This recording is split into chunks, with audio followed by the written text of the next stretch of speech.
Pozdravljam vas u 55 minuta. Hvala vam da pratite moj podcast. Podsjećam vas, ako želite dobiti podsjetnik na razgovore koje snimam, da kliknete na pretplati. Onda će vam se pojaviti obavijest svaki puta kada mi objavimo nešto novo na YouTube ili na našem portalu Narod.hr. Moj današnji gost je Amerikanac Brian Brown. On je čovjek koji je posljednjih 15 godina učinio jako puno na američkoj sceni, ali i na međunarodnoj za promociju obiteljskih vrijednosti, zaštitu braka kao zajednice žene i muškarca i promociju, zaštitu, širenje znanstvene istine da život počinje začećem. Brian je isto tako otac devetero djece i vodi organizaciju koja se zove Međunarodna organizacija za obitelji, koja organizira svake godine svjetske kongrese o obitelji širom svijeta. Evo, ja ću s njim sada razgovarati na engleskom, a naš ćemo razgovor prevesti, tako da ćete moći i vi koji znate engleski i vi kojima je lakše pratiti na hrvatskom doznati sve ono što vam Brian ima za reći. Brian, welcome. Thanks for having me. It's such a pleasure to welcome you here in Zagreb. Yeah, I'm happy to be here. Yes. I have just explained that you are the head, the president of the International Organization for Family, which organizes conferences on family all around the world and promotes family. So sometimes all the news we get from US is woke culture and liberal news. So give us your side. Oh, well, I think that the fundamental reality in the United States is that most people tend to be pro-family, religious. Obviously, we have a number of different Christian religions, but people tend to be people that believe in life and family. Now, are there divisions? Yeah, but as you can see from many of our elections, especially recently, we're a divided nation, but people, there's a lot more pro-family people in the United States than you would perceive on European radio and television. So we try and unite those people together with people around the world that all believe the same things, regardless of their, nation or background, and try and build a movement because the other side is powerful, not just in the United States, but around the world. So, that's what we do. And you've been a key part of it. We've been friends for a long time. Long time. Yeah. Yes, long time. And so we just keep fighting, and we have some good successes, some setbacks, but, the main point is that we create a global movement to protect marriage, life, family. Yes, the truth about the nature of human being, actually, it is becoming more and more endangered with the gender ideology, up to extent that one would not be able to imagine, 5 or 10 years ago that we should prove the differences between men and women. But it is a logical, actually, development. Well, many of us, we talked about this back when you had your own marriage amendment in the name of the family and all the great work you did with the referendum. On marriage, yes, right. So the referendum, we had, obviously, just before you in California, we had a referendum. And I don't know that people in Croatia realized that in 2008, we won the defense of marriage as the union of a man and a woman in California, in the most liberal state. And so the myth that everyone has gone woke is wrong. But what happened was we won in California, then we ran a statewide referendum in Maine, in North Carolina. We defeated Supreme Court justices in Iowa. We won a bunch of these fights up until 2012. And then the elites realized, oh no, the people are not with us. Yes. And so they took it to the courts, and the courts decided to just overturn everything. And at the time we said, if you put into the law the lie that either a mother or a father is replaceable, not unique, not important, then of course you're going to also follow on with the lie that there's nothing, that men and women are just completely interchangeable. And that's where we've gone, where if you decide you're a man, everyone has to. If a man decides that he is a woman. If a man decides he's a woman. Yes. And then everyone is now, it's gone to the point where, as you've seen, you must use the pronouns I dictate to you. You can't any longer have your own beliefs. And the great irony was of all of these attempts to use hate crimes or discrimination legislation or any sort of legislation to punish people's speech is that from the beginning we were told there's no consequences to redefining marriage. There won't be any impact to society. How does it affect you? They don't want to adopt children. That was said here. Yeah. And now the main fight is for them to adopt children. All of it was a lie. Yeah. And now we're not only... But once you redefine the nature of what it means to be a human being, once the basic questions of anthropology, you go against nature and truth. Of course, there are going to be impacts. And now it's so much further. It's not only it was a lie that it wouldn't impact anyone. Now they're actually attempting to tell you what you're allowed to say and think and use the force of law to punish you if you don't think as they do. Yes. So, you know, professors fired for not calling a man a woman, a he, a she, a they, a them, a zir, a z. All of this, if we would have told people 10 years ago that this would be the woman, they would never believe. No. So, you know, the most important thing to understand is that this is a global fight. What happens in the United States doesn't stay in the United States. What happens in Western Europe doesn't stay in Western Europe. It impacts the whole world. And that's what the International Organization for the Family is about, is we have these World Congress of Families and other events because really we need to, however hard it looks, build a global movement that can fight for the truth in the face of what Soros and others are doing in funding this massive movement to redefine what is true. But what is really surprising for me is the level of imposition of how they are willing to impose their ideology on all of us in the society that we think it is democratic. Yeah. Are you surprised by this level of imposing and misusing laws to force people? I mean, this is what we experienced in communism. This was actually how a totalitarian state works, that they force you. You are not allowed to say that you disagree. And now with cancel culture, that is exactly what we see. Media is used as weapons. Yeah. Mainstream media is often used as weapons against people who don't agree with the mainstream concepts. Yeah. I will say I'm not actually that surprised, only because, you know, I grew up in Southern California, right, not far from Hollywood, but I grew up someone who was always pro-life, always believed in God. I was in this environment, but my parents were very strongly anti-communist, and this area of Orange County was very interesting. People were, you know, they loved America, but they hated the idea of what communism was doing to everybody else. And they stood for people. I mean, there were a ton of Vietnamese refugees who came into our community. They were welcomed because people realized what they had gone through, and so, you know, at the escaping time, from the communism in Vietnam. Yeah. Yes. So at the time, you know, you look at this and you read, you know, Václav Havel or any of the Solzhenitsyn. Yes. And I was reading this. I mean, I read the Gulag Archipelago. And so, of course, when this whole issue of, you know, LGBT, QIA, movement and the whole gender ideology, but first it started with the push for civil unions and same-sex marriage. I have to say that I thought, this is so untrue, and they're putting such effort into making everyone believe that it's true, that it's just like communism wrapping itself up in brotherhood, in comradeship, in beauty, in light, in solidarity, in love.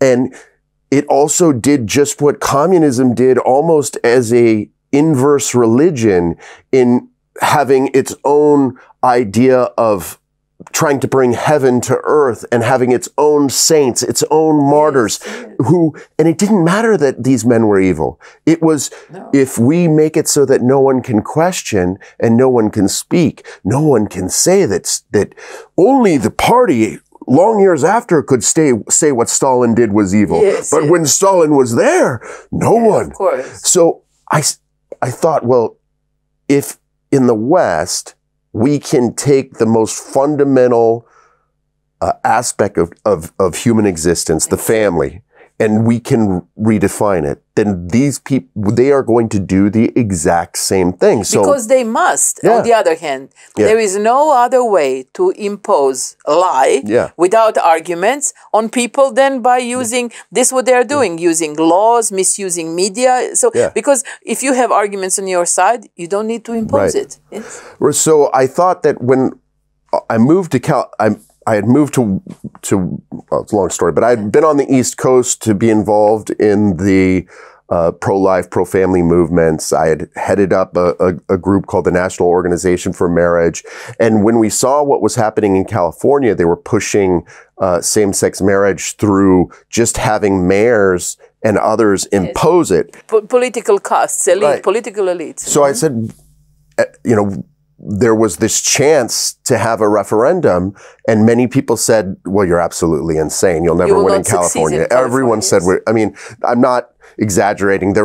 I don't know one person in the Washington, D.C. area that thought that this was a good idea. But, you know, my own thinking and the thinking of our board was that if we could, first of all, we knew the polling, and we knew that people underrepresented their support for traditional marriage because they were fearful of what the pollster might think. This is classic. Yes. In almost all polls on marriage or LGBT issues or even on life, there's understated support for our side because people are worried. They don't want to offend, and they know what the elites think, so they just don't tell the truth. They're afraid because often they're punished if they say what they think. But even when it's a private, no one believes that it's really a private interview. They worry this may be. So to make a long story short, we went to California.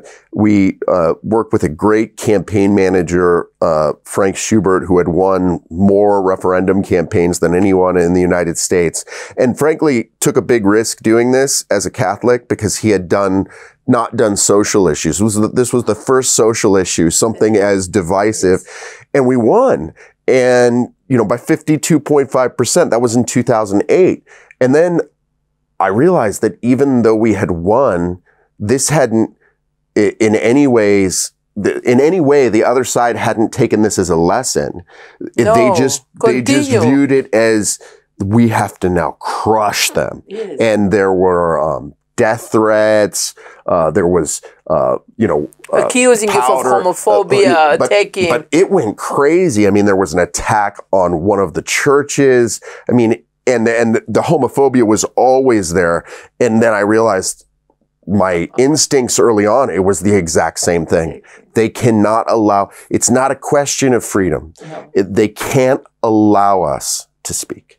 Because we have arguments. Yes. And so the way to win is to put fear into us so that we don't speak at all, or that when we do speak, make the price so high that people won't do it again, and that everyone else who might speak up gets fear from the... So that realization, that's why I'm not surprised, because the impulse to put a lie into the law always requires some level of force. Yes. And the bigger the lie, the more force and more pressure has to be applied to people in order to keep, and this is the other thing. People think, well, no, lies will always lose. I'm sorry, folks, but lies won't always lose. Maybe long term. Long term they will, but 45 years of communism, is not... That's not something I ever want to go through, okay? Exactly. So people have to act. In order for lies to be overturned by truth, the great irony is that I do believe it's easier for us in many ways, but it's not easier if people refuse to speak and live in the lie. And stand behind themselves, you know. And this is what is so sad about what is happening in the West, that it's so clear that people are using the language of freedom to absolutely cut the legs out of what true freedom is. We mean, you see it in the EU, you see it in the United States Congress, you see it in parliaments all over the world. we now have a society in which people are using the same words to mean entirely different things. And the truth is on the side of those that are willing to stand up and speak for the natural family. And again, good people might disagree, but increasingly I'm seeing a situation where even good people who misunderstand our arguments, they have joined a sort of tribe that means that you can't even talk to us. And so this division is getting stronger and stronger, and it's going to require, in my view, more and more courage. And that's why having the World Congresses is so important, because knowing that there are other people out there, even in a country that's totally different than yours. I mean, we have supporters. We've had events in Africa and in Eastern Europe, in Western Europe. We just had the event in Mexico City, the World Congress of Families, over 10,000 people. It was at the entire event. It was amazing. But the idea isn't just to have an event, it's to make people understand they're not alone. Yes, but also I think that this courage that you say, that one has to be courageous and stand, that you should stand for yourself, you know, for your beliefs, for what science actually says. One good example is development in Italy. You invited me to come and speak at the Congress in Verona, in Italy. One of the speakers there was also current Prime Minister of Italy, and she was there speaking as the politician, very openly, very publicly in favor of the family. And now, a couple of years later, she's a prime minister. So, if you remember, we had the police with the armed police around the conference hall. We had demonstrators who were demonstrating against us, meeting and discussing topics of a family. But now, a couple of years later, she's a prime minister. Yeah, I was proud of everyone that was. I mean, we should be proud of ourselves. People didn't. You didn't back down. None of us backed down. No, people came. It's hard for people to understand that this World Congress of Families in Verona, every major newspaper and network was telling lies about it. Yes, lying after lie, saying that, you know, many of us are Christians. We believe in love. We believe in respect and human dignity. And to see in... but not only believe, we try to live in that way. Yeah, we try and live it. We are obliged to live in that way. But then you're reading Le Monde and it's saying like we're some sort of people that want to hurt people, and they're just absolute lies. But as I said, I think that it had already gone so far by Verona, that was 2019. That so many people, it backfired. So many people read in these more anti-family newspapers that these lies, and they didn't believe them. And so we were packed. And even some of the police that were guarding us, people were coming, taking pictures. It was really encouraging. And as you said, no one would have known, you know, Fratelli d'Italia was not a huge party at the time. And Giorgia Meloni, I've had a great meeting with her. She was very strong. She was, you know, but she, in a private meeting, she says, Brian, you have to understand, our party, we are willing to talk about these issues in our ads. And she showed me the ads that they had run. No fear. And then she went up to speak, and you were there. I mean, her speech just, and then as she was running, as it became clear there was a real possibility for her to become prime minister, that speech went viral. It went totally viral. And you see, you know, the World Congress of Families logo and other logos. And you're exactly right. This is why we do it. We build up courage, not only in leaders, in activists, but also in people that could be future political leaders. And I think that's also true of Katalin Novak, who is now president of Hungary. Katalin was a true leader where what she was doing in Hungary and what Hungary was doing under Prime Minister Orban as far as the family policy was a breakthrough. She was the Minister of Family. She was the Minister of Family. And she was actually responsible for all these great investments into the family, which brings such a results as increase of marriages, increase of children, increase of quality of life of people. Yeah, I mean, that's the key point, is to learn best practices. And I think Hungary was a great example to the rest of the world that you didn't just have to accept demographic decline. Exactly. In 8 years, they changed. They changed right. the trend. Right. And now she's president. So I'm not trying to brag about all the things. My point is very simple, is that often we feel like there's nothing we can do. We're up against forces that are so large, but just having some strategy. Not just ours, everyone, you can have whatever your strategy is, but some strategy, and ours is to bring all of the leaders around the world together in these events to learn from one another. Just doing that and continuing to do it and refuse to be silenced means that you can play some small role in changing the world. Yes, and also you give all the time, you're in a way a reference that people know that it is not everybody thinks in this way. Right. No, Right. there is a group that says, no, it is not the truth. And whenever we hope, we plan to have this year in Croatia, March for Life in 12 cities. And often when we discuss about these people who participate in organization, they tell me, I want to be sure that in 100 years, it will be clear, not all of us agreed. Right. We have it in law, abortion, but not all of us said it's okay. So if you think, about slavery, or about injustices, you have degrees and master degree in history from Oxford, so you have studied this. But if you think about this periods in human history when certain group of people were not respected, now it's great to know, but there were people against it. Right. So it's same here. Even if you don't achieve immediate results that you would wish, still it is worth fighting. Right. And as you said, I mean, we don't only believe in charity, we have to live it. Exactly. So even if we fail, Exactly. it doesn't matter. You still have to stand for the truth. Exactly. And I think the unfortunate reality is that because there's been, as I said before, communism in many ways takes the religious impulse and turns it on its head, uses, for us, ultimately, we live in this world, we do what we can, but we know we're made for something better, that there's something greater. Communism,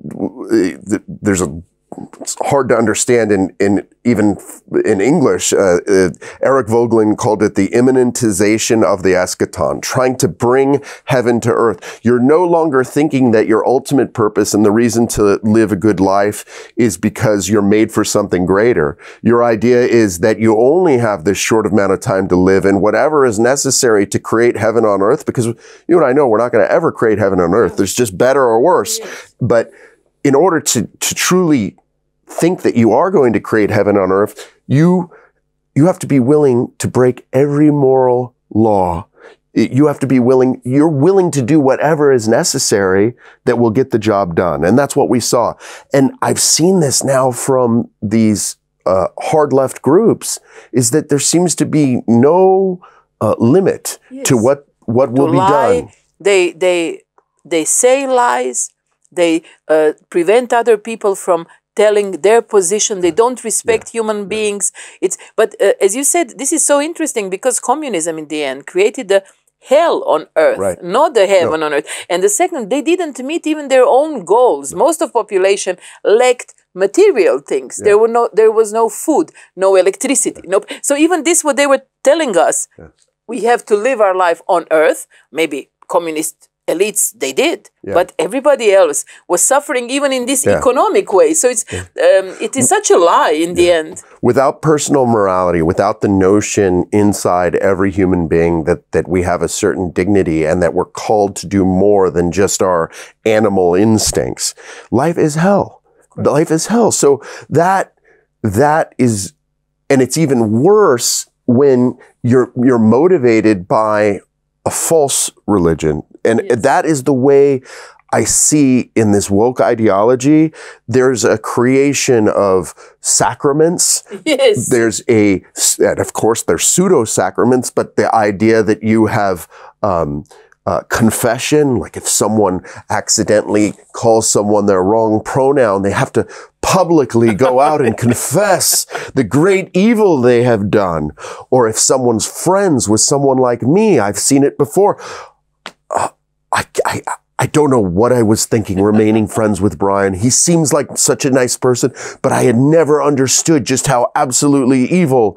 Yes. And then you ask but this is the way the communism worked, public apologies. Yes. This is so terrible to see it today. My hope is my hope is that Croatia, the former Soviet bloc countries that really, Hungary, all of these, Poland, all these countries that really saw the evil face of communism, because we had these people in the United States that were cheering communism on because they wanted to feel like this is the elite, this is the, they didn't, I'm not saying they all didn't know, but many of them didn't know how does the communism really look like? But you, to us, who lived it, right? And so I think that that live not by lies, that by you living it and seeing it, I think you quite quickly could see the face of what this new ideology and how similar it is. It's in essence cultural Marxism. It takes Marxism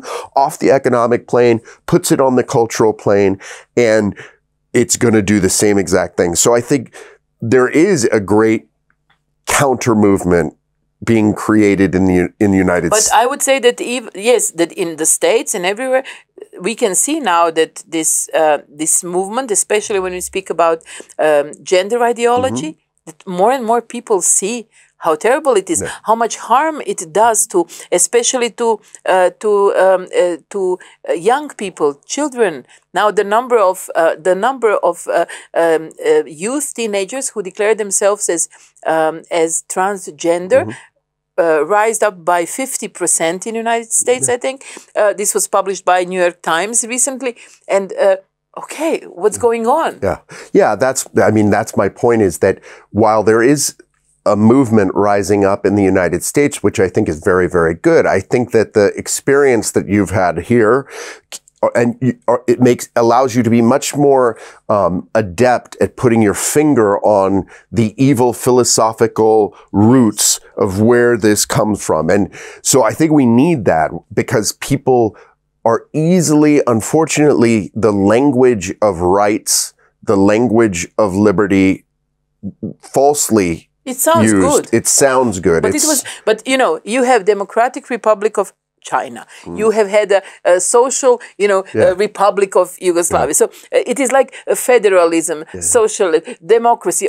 They all the time talked about, today they all the time talk about tolerance. Tolerance. But they are so intolerant. It is incredible.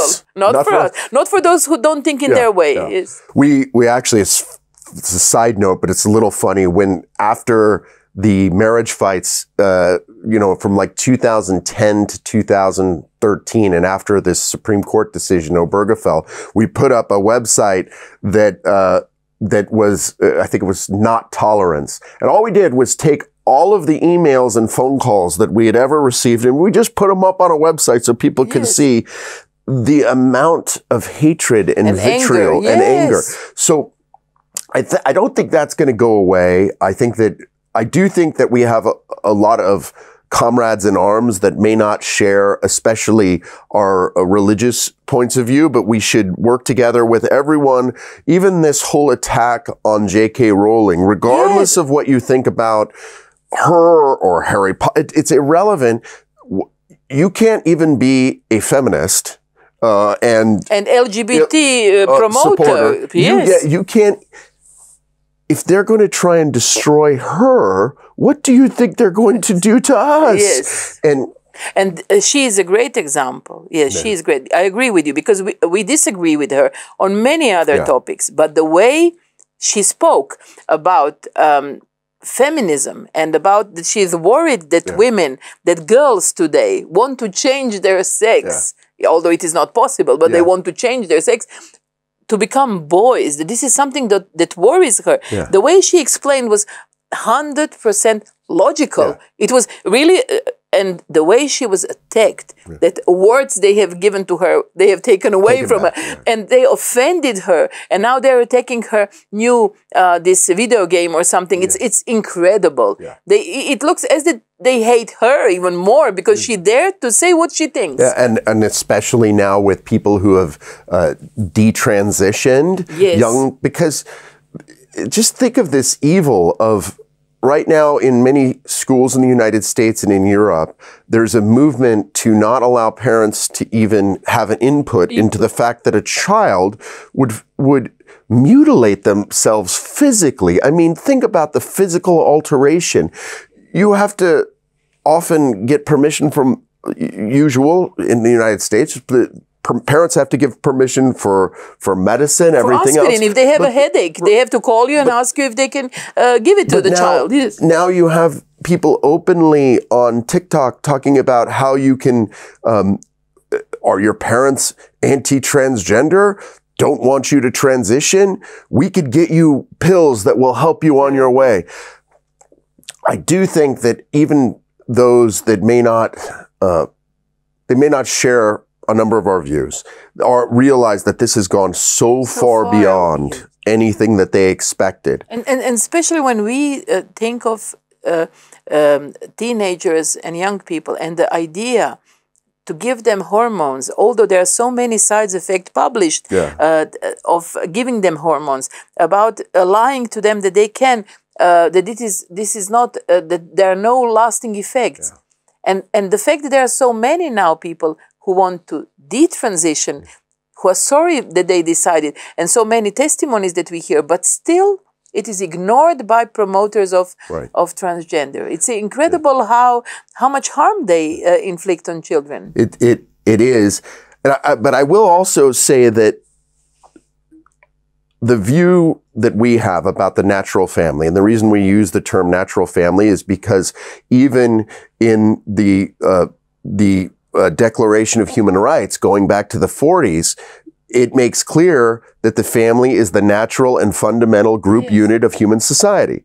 If you say that now, and also further on, it makes clear that it's mother and children. It makes clear in the United Nations' own founding documents that it is a man and a woman. Yes. Okay. So I will say that although we need to rally together with all of those that we agree with on this particular issue, of course we do that, that at its root, you're not going to correct this issue unless you get a proper human anthropology, that you understand that we are men and women, that this is a part of our identity, and that we are different, and that mothers and fathers are different, and that this simple truth that human civilizations that were, on the steppes of Asia, in the heart of Africa, in the middle of Latin America, in the United States, all of these different places all agreed up until a very tiny blip of human history that it takes a man and a woman to make a marriage and family, that now we have the audacity to say that that's bigoted and the equivalent of racist, that unless a core group of people are willing to stand up for this truth, we won't win on the transgender issue. It will keep going. That of course we need all people, and like you were saying, J.K. Rowling doesn't believes in same-sex marriage. In this particular fight on transgender, yes, but she was not allowed to say the truth even on this topic. No, because they don't allow. They don't allow anybody to have a different opinion. But also, there is something that now you mentioned. You said when we speak about pro-life, you worked also in Serbia. You supported the pro-life movement there, and the number of abortions is really huge there. And I was really glad to find out that you support pro-life positions and attitudes in Serbia. I think it is in our interest. You know that Croatia was in the war with Serbia. Serbia tried to conquer. They conquered for a certain period of time 1/3 of Croatia, but and there are still a number of tensions here. But I think that is in the interest of all of us that in every nation we have a strong and happy families, and the life is protected everywhere. Yeah, I mean, it doesn't matter that of course, each nation has its history, has its identity, and I love the differences. But when it comes to life, it doesn't matter how different or what the backstory to the conflicts are, that in the end, whether it's in Turkey, Serbia, Croatia, Hungary, life is life. And we need to be respected. And we want everybody to respect it everywhere. Yeah. Yes. And that, I think, is also something that will help with peace. I mean, Pope Benedict on World Peace Day said that peace will only run through the family. Peace in our homes, but peace in the world. That you can't have true peace if you believe that it's okay to take the most innocent and vulnerable and end their lives in the womb. No. You'll never have peace. And so it doesn't matter in what country. And I also think that on a practical level, some problems just seem war, now with Ukraine, Russia, all of the things that we've seen seem like it may be a insoluble problem, a problem. But all I know to do is to try and gather as much as possible, as many people as possible from different faiths, different backgrounds, and for this core thing on life and family. To me, life and family are, those go together.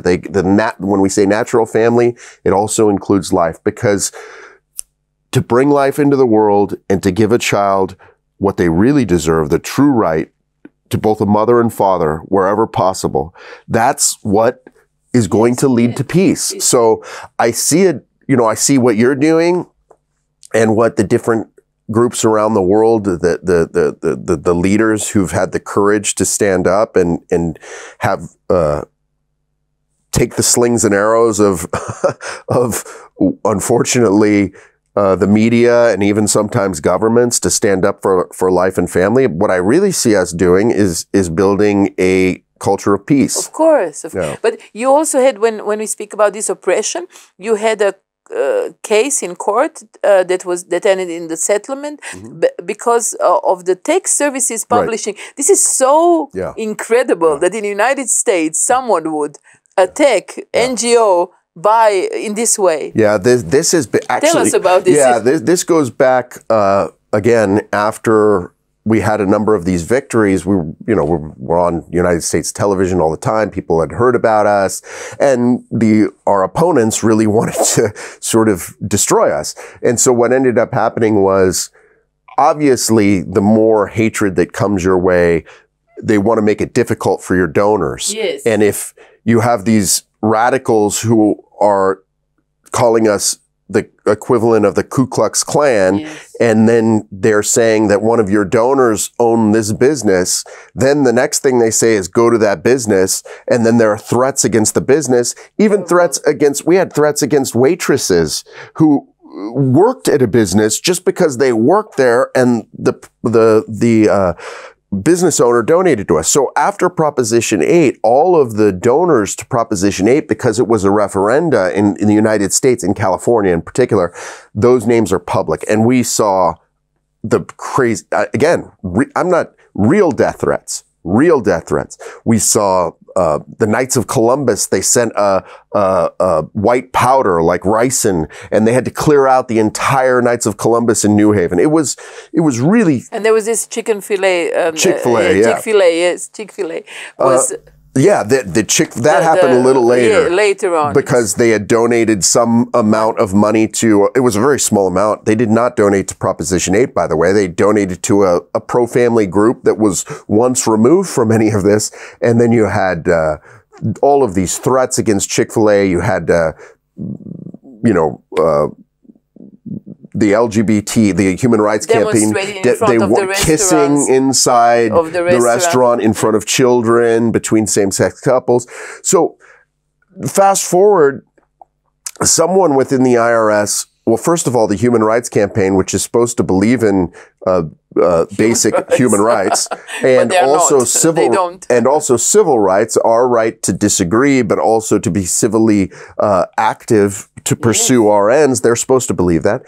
They had gotten someone, or somehow figured out a way to get someone who was within the IRS, an agent within our Internal Revenue Service that takes all of our forms.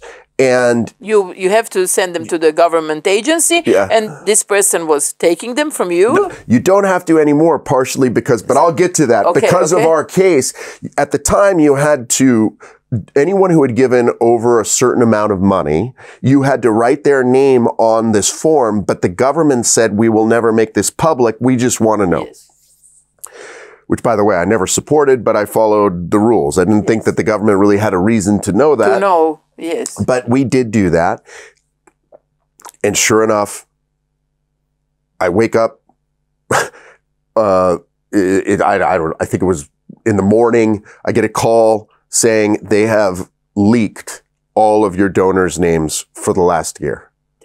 And now the names of all of the donors who thought that they were privately giving, again, it's not a secret, it's just it's not supposed to be public. But why would everybody know to what you're giving your private money? It would be the same thing to say that for a church, we should have a list of everyone giving. It's not, this is not freedom. Yes. This is insane to try and track people. So then the donors start getting death threats. Of course, they were attacking them. This is why they actually wanted to reduce the number of your donors and prevent you from doing. I will tell you, for a short period of time, they did succeed.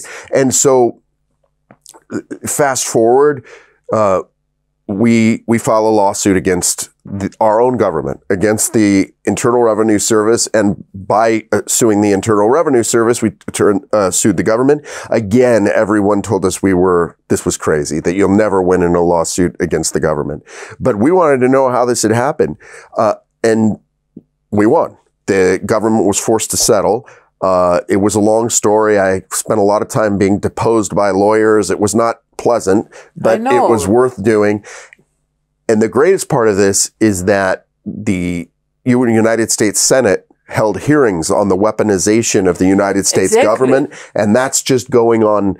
That just is going on now. They're continuing with hearings now. They did it earlier on, but as with many things, the marriage fight was the beginning of the weaponization of the government against conservatives. And a lot of the things you've seen later, the attacks on abortion, pro-life, activists, attempts to force them not to stand in front of the hospitals and pray, limitation of the freedom of speech or religion. It started back in 2008. It really did. And so now I'm very glad, because Mitch McConnell held hearings on our betrayal of our donors. There were hearings in the Senate. And now we have hearings that actually refer back to this, because often what you'll hear from those on the left on these issues is, oh, we're exaggerating, we're making it up. But when you force the government to have a settlement, when you win, they can't say we made this up anymore. Exactly. And they had to pay money to your organization. Yeah. Now, the irony of that, too, was one of the states sued us. And unfortunately, they made up a bunch of lies. And because I don't want to get into all of it, it was eventually they forced us.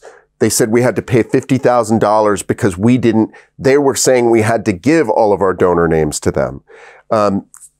They were totally wrong, but then we did a press release saying, okay, well, we were wrongfully sued in the state of Maine, but we just won against the U.S. government, so we're just going to take the check the U.S. government sent to us, and we're going to pay the fine. And it happened to be the same amount of money. So, and we never did it for the money anyway. It was for the principle. You're not doing it. Yes. So we should use the legal, whatever we can, to protect ourselves legally. Right. Yeah. And the money is important. Obviously, we need money for the movement and everything else. I'm not saying it's not important, but it's also important because it sets a marker down to the government to be very careful about this. But also, you have this now experience of the Roe versus Wade overturned. So tell us something about that. You know, I think that for many of us, we were hopeful, but deep down, we didn't think it would happen. Part of us didn't think it would, but just because it's such, for most of our lives in the pro-life movement in the United States, you know, 1973, Roe versus Wade is the marker in modern history for what was good and what was evil. That brought into America so many deaths, you know, millions of babies' lives gone. But also mothers' lives. Mothers' so many lives women too, yes. suffered because of abortion in the United States. And it impacted so much of our public life was impacted by this decision. Also, the nature of what our government is. Before Roe, there still was a pretty clear understanding that the courts were not supposed to make law, that occasionally they could tell the Congress that it had made a law that was not constitutional, but there was an idea that the courts had to be very restrained. Roe blew all of that up, changed the nature of our government because, again, the key point of Roe is that it told each of the states that the states did not have the right to limit abortion, to protect life. So it was an imposition from above, and that's not the way our system works. So, you know, I was born in 1974, and looking back, it was always a part, well, as far back as I can think that I even thought about these things, it was always a part of our lives. And so to have this decision come, Yes. and even though, and again, President Trump, I've got to say that the appointment of those justices changed everything. So no matter what people think about Trump, the appointment of we would never have overturned Roe without it. You would never have Dobbs. With lawyers, with people of so high standards, so great scholars, with such a knowledge of law and ability to apply it in a right way. Yes. Yeah, I shouldn't say never. I mean, it could have been, but never at that time. At that time, yes, it happened. I just can't conceive of another president being so willing, because many Republican presidents had failed in their nominations. Yes. Meaning, look, the question here is, are you going to abide by the Constitution or not? And Roe did not abide by the Constitution, clearly, because as the Dobbs decision makes clear, if you just read it, it makes clear the history of abortion in the United States. And it was not there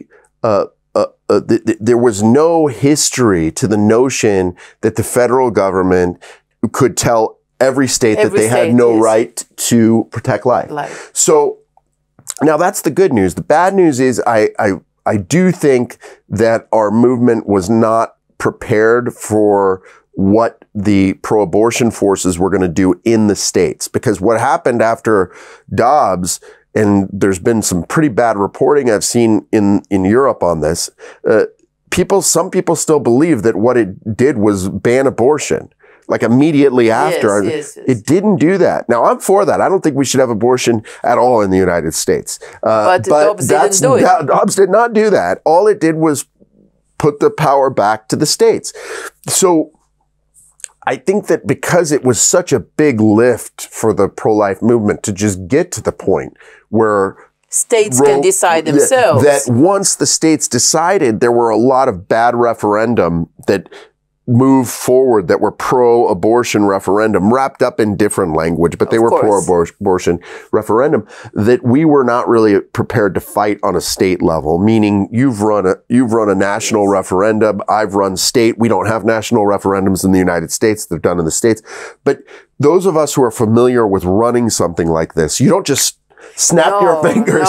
So it would have been, looking back, it would have been better to be prepared in each of the states to counter this and run with our own positive proposals. And I think that's one of the big things we need to do now. And I'm talking to a lot of folks about putting together groups in the states to to use the fact that they can decide themselves to decide it. Yes. So, I will say that it was there's no other way to put it, that the results of the early referenda were disappointing in many of these states. And it shows that there's still a lot of work to be done. Of course, it is constant education but also what the overturning of Roe versus Wade did was the change of financing of abortion overseas. It has had impact on that. Was it reduced? Well, the problem is that, like Mexico City policy, a number of the different policies, it hasn't really reduced it, because under Trump, the U.S. government was not allowed to put our money into foreign abortions. Now, the Hyde Amendment, there are certain things that, there are certain limits, but our money is being used right now to fund abortion around the world. And, with regard to the leaking of the information from the Supreme Court before the decision was made, this also illustrates that they are really that our opponents are ready to do anything to prevent decisions that they dislike. I'm not sure that it's difficult to maybe understand why that's such an egregious act. In the United States, the way that our system is built is that both sides have to understand that it's totally taboo to leak a court opinion before the opinion is released. It's a total betrayal of the people that are working within the court, because the court prides itself on following the rules, on being an impartial umpire in key questions of constitutional law. And if someone is leaking the decisions, it clearly is not impartial. Yes. So it changes our entire system. So that has had a pretty big impact on. And that was the first time that the decision leaked from the Supreme Court. Yeah, ever. I mean, there had been rumors before, but nothing like this. Yes. Nothing like this. And to this day, even though the court has tried to investigate, it has investigated and tried to, they don't know who ended up doing this.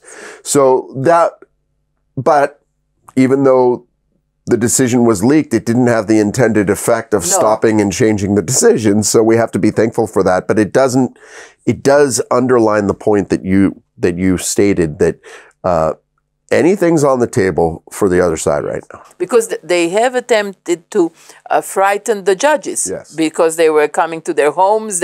So it is really incredible how anybody It's worse than that. I mean, being in DC, I talk to people about what's going on, and I'm well aware of the fact that the justices now have to regularly travel with full security details, and that Justice Kavanaugh had someone show up on the lawn with a gun, prepared to end his life. But this is incredible. How can anyone think that this is democracy? No. It is so clear. It is leaning toward totalitarian. It's so boring, because the question is, how is all this going to develop? How are we going to go back to the reality where you have right to say and give arguments for your opinion. I have right to say my opinion and my position, and then the people should decide which arguments do they accept. Yeah, I do think on our side that one thing we do need to do is we need to always stay on the right. And I think we've generally done that. Meaning I'm usually willing, if there's a reason to do it, to debate. I mean, I've debated Dan Savage, who's a sex therapist, homosexual in the United States. I went to his house and debated him. So we need to be willing to use logic, reason, arguments, science, all of this, and be open. Now, I know it's hard, and you're going to get made fun of, and it's difficult, but it's not really about our pride. Let's go and be willing to do it. And increasingly, I think what we'll see and what we have been seeing is that people will start to see that we're the ones willing to to embrace freedom. I disagree with you. Yes. True freedom, though, is me being able to speak my views, you speak your views. And give arguments to people and then let them decide freely and with full information. To be civil. Yes. But the lack of civility is not coming from me. It's not coming from, it's coming from, you know, I'll go to CNN for an interview, and during the interview, there'll be repeated attempts to cut me off, not allow me to say even a sentence, and then to just chop up my sentences so they mean something that isn't even what I said. So, but again, I do think the increase in social media has had some bad effects, but it's also had good effects because people can see from, you know, Ben Shapiro or Matt Walsh or all of these, Jordan Peterson, they can see for themselves what's been going on for years against us and other leaders. And they can see for themselves that this isn't fair, what you're doing.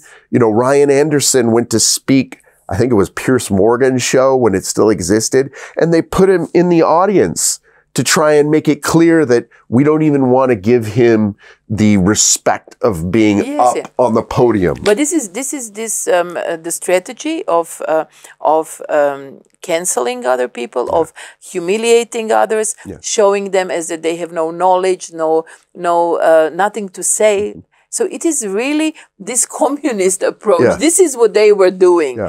Trying to make people ashamed of who they are. It's incredible that it works in democracy. Yeah, well, the one thing that worries me, and again, I'm no expert on your politics in Croatia, but I do try and follow what's going on here and in other countries as best as I can. And it does worry me how many politicians within Croatia do not or cannot connect the dots to this, that this liberalism, even in a country that has such a vibrant tradition of standing for its nation, for religion, that this Matić report coming from a Croatian, unbelievable to me. But this is, I agree with you, but this is the strategy in the EU Parliament, that they select the countries where they know that most of people do not share the anti-values of Matić or of EU Parliament. They will always select these countries, Croatia, Poland, Malta, to find extreme left and present him. But Matić's example of uncivilized, I would say, behavior of offending, slandering people. It's incredible. It is hard for me to understand that anybody can identify with someone who presents his views, no matter how much we disagree, in that way. Yes, but this is Matić is he's in the parliament he was delegated, or he was in the elections from the left party. But I would still say that we don't share the same views, but there are a number of people in his party who respect other people, who know how that other person and other views have to be treated in the same way as you wish that you are treated. But yes, I'm very much ashamed of him bragging around that he's a Croat. No, I didn't mean. But it's just how. I don't care what your political party is. What I care about is how can you have gone through, you know, being put under the thumb of communism and all of the attempts to force you to live a lie, and then to take these false ideas that are very, frankly, condescending to your own history and culture and tradition, and attacking the Catholic Church, attacking other religions, and dress it all up in this tolerance and not see through it. Yes, it is actually but I would say that he has really a problem. He has, on the personal level, issues that are beyond these differences in opinion and the way we see things, because this attempt to humiliate opponents from his side is really something that that should not be acceptable for anyone. But okay, but let me ask you now also about you personally. You have 9 children, and beside this, building this activism and contributing to the freedom and to the truth and protection of family, simultaneously, together with your wife, you have built this beautiful family of 9. And I remember in the years of our cooperation, always, sometimes you would tell me, oh, I have now to sit on the first plane, go home. Yeah. Okay, my wife has told me you can now leave for 3 days, I have to go. So, I mean, it is difficult. And at the same time, we are not allowed to lose from our side that our first responsibility is to our family, to our children, to our brothers and sisters. And well, I mean, that's the greatest thing, and it's my wife more than me. I mean, just what she's been willing to do and sacrifice. But I am happy and blessed by having this big family, and other people. Some, when you have a large family, people, how are you doing this? This is crazy. I love it. Of course. And I would say the change probably from maybe even last time we spoke, I think that all of the attacks, public attacks on me personally, and also even on our children and our family, have actually, my wife is much more, you go and travel as long as you need. No, she is. She's like, God has given you, and there's just much more. Now we don't have as many young children anymore. It helps. It helps a lot. But I think our family and my wife and children all see that there's great purpose and meaning and dignity in what we're doing, and that everyone has to sacrifice a little bit. And my wife has gotten, it's, I think, a lot easier now to say, I think that just seeing what they say about us sometimes, also my wife's like, you can't allow that. You need to go out there. So I think it's been good. It's been a great, it's been a great blessing to also be able to, one of my daughters is with me right now, traveling around Europe. She gets to see the world, see what I do, meet great people like you, and to see that this is a global fight. Yes. And I think at that age, seeing that there's a huge group of people that believe what we believe, that, as we said earlier, have great differences and have beautiful cultures of their own. But when it comes to these issues, we may have all these differences, but then we agree. This is the most important. Yes. So that's been great. But also I think that, in one way it is difficult to have a large family and to do this work, but at the same time it's such a source of motivation, isn't it?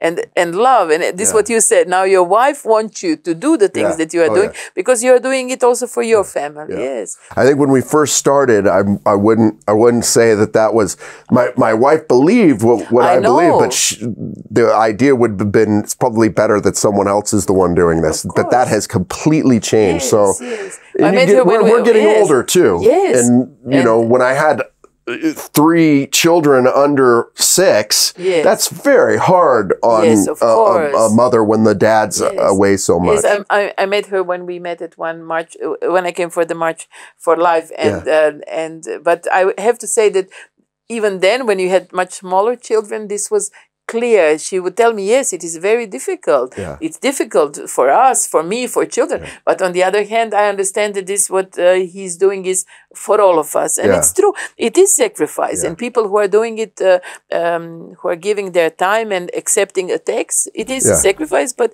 it is returned, Yeah, in many ways. No, it definitely is. I wouldn't do anything different. I mean, now there's just so many different aspects to this now. We've got the attack from big tech. There's so much. It's like a new world before us, and what we need to create from We need new technology that doesn't cancel our side. Exactly. We need banks. As it was with Twitter, yes. We need banks. As we it need was in Canada, yes. They were taking money from people. Yeah. It's incredible. Even Trump shutting down his accounts. We need people who are of goodwill, traditional values to create banks where our money isn't being used to subsidize abortion. We need telecom, databases, servers, so it's never-ending story. No, but it's great, I think, for our children, because many of the things that when we were younger, you never would have expected. I wouldn't have expected, Amazon Web Services. Even a few years ago, I wouldn't have expected AWS to shut down a social conservative account, because that's something that you can't just flip a switch and start back again. Parler, they just flip a button and you're gone. And I think we're going to see a lot more of it, but it's also going to open people's eyes up to totalitarian nature of this. And there's also a market need. There's a way to make money, but also do good. And that's going to be more and more apparent, I think, to people. Yes. Well, Brian, thank you very much for this conversation and for everything what you are doing. I'm looking forward to next family congresses that you will organize and the things that you are doing for all of us. God bless you. God bless Croatia. We love what you're doing. Thank you. Puno hvala gledatelji na vašoj pažnji i pozdravljam vas do sljedeće prilike.